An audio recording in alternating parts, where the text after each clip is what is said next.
Hello, and welcome to my brief talk about the famous economist John Maynard Keynes. Keynes was a revolutionary figure for most of his life, and his various models are still hotly debated today. For the purposes of this talk, I have separated his short life into four quadrants, each reflecting the period in which he was at his most influential. I have, somewhat clumsily, generated this timeline poster with more granular details, as a few minutes could not do justice to the scale of influence this man had. Each quadrant is color-coded to try and represent the gravity of the period. First quadrant, early life in academia, 1883 to 1914. It's coloured green because it was a somewhat peaceful time. In image card 1, we see that Keynes was born in a middle-class family in Cambridge, England, to mother Florence Ada Keynes and father John Neville Keynes, himself a noted economist. His mother had the distinction of being the very first woman to graduate from King's College, Cambridge. Image card 2. Though not a wealthy family, he was one of the privileged few to attend Eton Private School, where he met Daniel Macmillan, who he later described as the first love of his life. Daniel was the son of Douglas Macmillan, the famous publisher. This was to become a vital connection throughout his life, with Macmillan publishing many of his titles. Still in image card 2, he earns his degree in mathematics at King's College, and then studied under the famous economists Albert Marshall and Arthur Google. In image card 3, Keynes publishes his first book, Indian Currency and Finance, while working for a brief time in the British Civil Service in the Indian Affairs Department. In it, he calls into question the principal motivations for the structures of the bimetal standard imposed in the British colony. He concludes that most, if not all, key impositions are self-serving to a few, and that the days of forced labour and base labour rates are over, and a new age is beginning. Certainly, these are brave utterances, given that he was, in effect, biting the hand that was currently feeding him. Quadrant 2. The Treaty of Versailles, World War I, is an orange colour because it ends the First World War and begins the treaty. In image card 4, we must skip over a brief term lecturing back to King's College, meaning our next stop sees us looking at Keynes working for the British Treasury, where he achieves an accelerated career advancement. It's worth quickly referencing Keynes' private life here. While working at the Treasury, Keynes lived along the famous Bloomsbury Group, a sort of intellectual hippie commune, for want of a better term. This liberal and artistic bunch included such luminaries as Virginia Woolf and her sister Vanessa Bell, amongst its numbers. Given that Keynes was a senior figure in the department by the time the First World War broke out, he was charged with the task of financing the war. And this was hardly part of the ideology of the Bloomsbury Group, and was met with some disquiet, in particular by the powerful Strachey clan, who wanted him ousted. Another somewhat conflicting element of Keynes' life was his marriage in 1925 to Russian ballerina Lydia Lobakov, as the general view was that Keynes was gay, a view amply supported by the past open dalliances with men. However, the real reason for this card is Keynes' participation in the 1919 peace treaty to end the First World War, where he acted as British Treasury representative. It became clear to Keynes very early on in the negotiations that the Council of Four were hell-bent on nothing more than punishing the German people and forcing them into penury for generations to come, while each running their own political and economic agenda. He protested this as both counterproductive, and in the long term, he even publicly referred to the treaty as stupid. He resigns, not simply his position as negotiator, but also his position in the Treasury, in complete frustration, and returns to Britain in somewhat poor health. You can see a couple of the quotes in Book 1 and 2 after his negotiations from the treaty. But the real voice was heard in December of the same year, just 6 months after the signing of the treaty, when he publishes the economic consequences of the peace. He rails against the short-sighted nature of the agreement which Germany is forced to accept, and quotes Machiavelli when he advises the prince to never inflict small hurts. This is exactly what the Allies did with the armistice in the Treaty of Versailles, he rages. The German people were humiliated. Their faith in democracy, which was fragile to begin with, was almost totally destroyed. However, they were not annihilated. He calls the treaty a Carthaginian peace and predicts the new and more disastrous conflict will occur, even providing a time frame of 20 years. Image card 5. This, in my view, is likely to represent Keynes' first world influencing effect. His book becomes an international bestseller, and though it makes him an outspoken anti-establishment figure, making it difficult for him to attain any government or banking post, it has wide-ranging effects in both Europe and in the US. And image card 6 lays out the three most important elements. The first is that it turns Congress against Woodrow Wilson's bill to join the newly formed League of Nations, a forerunner to the UN. Next, it softens the public attitude towards the German people, with public opinion starting to believe that perhaps they received too harsh a sentence. Finally, and likely as a result of this altering in sentiment, it provides political cover for Neville Chamberlain's policy of appeasement towards Adolf Hitler. This, however, was absolutely not Keynes' intention, and he later quipped that Adolf Hitler should have "made in Versailles" stand on his rear. In quote bubbles 3 and 4, we see another few pertinent contemporary quotations. We finally arrive at our third quadrant, the Great Depression and the General Theory. This is red, as the world is suffering economically and it's leading to the development of strong men in various parts of the world. In image card 7, we see the period where Keynes in Economics was released onto the world. It is important to understand the background in which Keynes' next two publications are released. Britain has been in a depression since 1921, and the Great Depression of 1929 has brought huge levels of unemployment and general misery around the globe.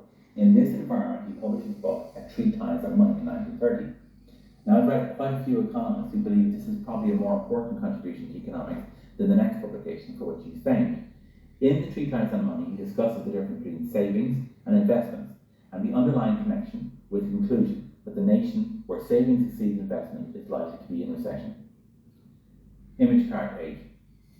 Around this time, single-term Republican US President Herbert Hoover loses the general election to Democratic Franklin D. Roosevelt, who campaigned on his New Deal initiative to put the nearly 25% of unemployed people back to work under the various public works programs, such as interstates, rail, and telecommunication projects.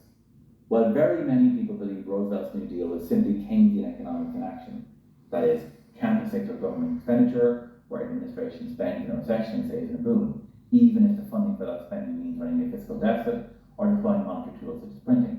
However, although Keynes certainly did write an open letter to the new incumbent, there is zero evidence that the new president ever read or was working under any of the suggestions of the British economist. Image card 9. We see the cover of Keynes' most famous publication, The General Theory on Employment, Interest and Money. This was published again by Macmillan in 1936. I found a very interesting snippet of a letter Keynes sent to his contemporary friend, George Bernard Shaw, in 1935, just before the completion of his book, and it gives a very good insight into Keynes' mindset at the time. In image card 10 is my somewhat clumsy attempt to sum up Keynesian economics. The single page may be somewhat reductionist, but it does give an almost childlike overview of the difference between the classical and neoclassical models as represented by the Austrians and Keynes' new approach. It is worth noting at this point that essentially Keynes did agree with the Austrians, and in particular his contemporaries such as Hayek, Mises, and even Schumpeter, but only in the long run. The problem, he noted, was that we are all dead in the long run. I believe this is probably one of the best examples of the humanitarian in Keynes' character. At this point, I feel licensed to provide my view on many papers I have read and lectures listened to on this subject. Many scholars, when discussing or debating Keynes, talk at length about his marginal efficiency of capital or his liquidity preference models. They debate his concept of effective demand and argue over his view of the economy in terms of aggregates. Because I'm an engineer and not an economist, I feel uncomfortable and unqualified taking any position either way, but would note that, to my mind, the classical concept of rationality is very hard to accept, given that the utterly imperfect data available at any time. Keynes accepted this and built his models around the fact that people do not act rationally, or at least not predictably. He called the public's general sentiment animal spirits, which could and did vacillate between optimism and pessimism. He argued that the ongoing tug-of-war between the public propensity to save and invest should form the basis of any useful model, as it should be considered the norm. This differs significantly from the classicists who believed in an equilibrium state, only being disrupted by events, generally caused by exogenous credit market events. Keynes believes that when dealing with any complex model, where the number of variables are as many as the public's attitude at any particular moment in time, it is only possible to provide any element of accuracy over long periods. However, the Austrians appear to discount almost entirely public suffering by not factoring in the short-term temporal elements of their models. Quadrant 4, Bretton Woods.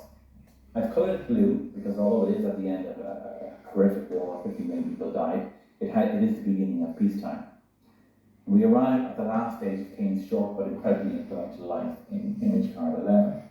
Bretton Woods, a conference convened by Roosevelt deliberately in advance of the end of the Second World War to avoid the victory bias which so coloured the somewhat disastrous Treaty of Versailles. The conference, 44 countries strong, was designed to produce a new economic world order.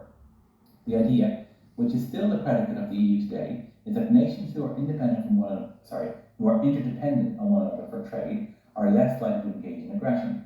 The conference was headed by Keynes for the British and Harry Dexter White for the Americans. I just want to make a short side comment here, seen in Quote 7 about the much maligned Harry Dexter White. It's widely reported that he was a Soviet spy passing sensitive information to the Russians throughout the 22-day conference.